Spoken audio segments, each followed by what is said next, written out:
ओडिया नववर्षर आकर्षणर केन्द्रबिंदु साजिला चकादर यात्रा पड़िया।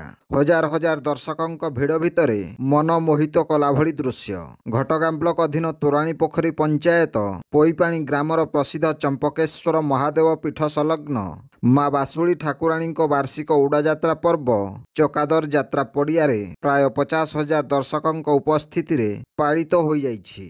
पूजक रघुनाथ पंडा पूजा विधि कार्य शुभारंभ करथिले।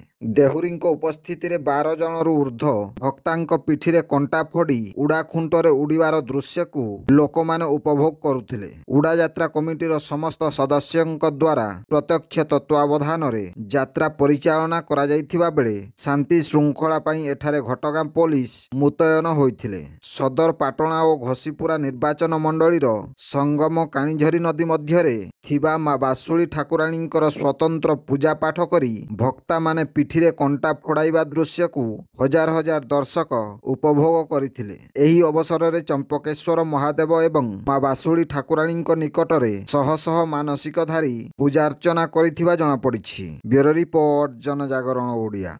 वीडियो गुड़िक आपण मानकु भल लागुथिला हम चैनल को सब्सक्राइब करिवा सह लाइक शेयर करिवा को भूलंतु नाही।